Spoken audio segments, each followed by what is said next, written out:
welcome to my channel. Today I'm here to discuss a fiction novel, The Poet X, and this is by Elizabeth Acevedo, which I love this book. This is probably one of my favorite fiction reads of the year. I will say this is my favorite poetry book of the year. I gave this 4 stars on Goodreads. If I really could be honest, I would give this 4.5 stars. This is a book that I will be purchasing. But yeah, let's get into the specs and the details and dive into this review.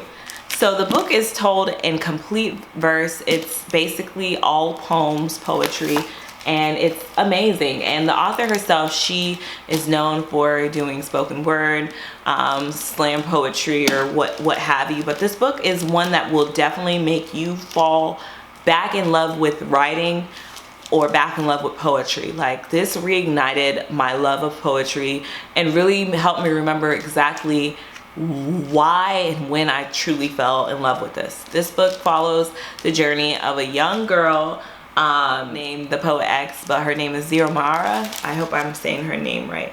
Xiomara. And she is basically, she grows up in a super religious household. She is a twin.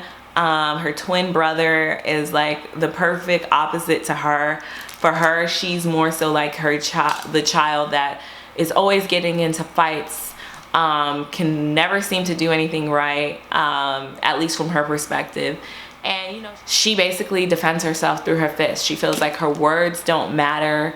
Nobody hears her, understands her, gets her perspective. So she writes and she writes and she writes and she writes. And she, throughout the book, is finding her voice, and it's beautiful. She has doubts in God and in religion, and she's just at the age where she's trying to figure everything out, and that's not really well received, you know, which you can relate to and get, because her mom is Dominican. Her parents are Dominican, so she's a first generation born here, and you know, her parents kind of like gave up everything for them to be here. And it's kind of more of a strict household where you don't really question the rules, you don't really question authority, question what's going on, and she questions things. On top of that, she is very curvy, she's very tall, she gets a lot of attention for her body, and you know, it's that coming of age story where I could relate in the sense of you're developing, and you know, people are not seeing you like this kid that you are, and you know, you're getting attention from guys, you're getting attention from females, and all of it is unwanted, in the sense of like, you know, you like your body, but it's like you're not trying to be seen as some sexual person. You haven't even had your first kiss, you haven't done anything, and people are seeing you sexualized. And then you're also getting this attention from other girls who are saying, you know, you're fast, or you're you have to be doing something to be having hips like that, or something, like, you know, just that unwanted angst. Like, and she feels like she's just not right in this world. Like, it's like such a relatable story where I feel like teen girls, this would be such a crucial read to read for them, something they could truly relate and feel like they would be represented.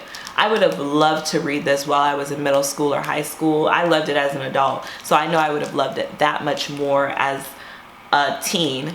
And you know, she's dealing with like getting her first kind of like crush relationship situation, and dealing with that, and kind of like wanting to make her parents proud, but at the same time wanting to be able to live a normal life.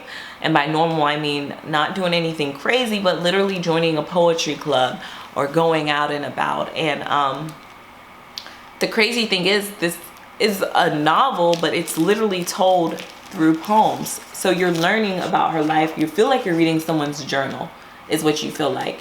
And it's just beautiful. Every poem, every entry in here grabs your little heart, and I just can't express how much I enjoyed this book. I give this an absolute recommendation to read it, and I will be purchasing and owning this book. If you haven't read this, definitely either purchase this or pick this up from your local library. This is a purchase you will not regret if you're into poetry, or if you're into writing yourself.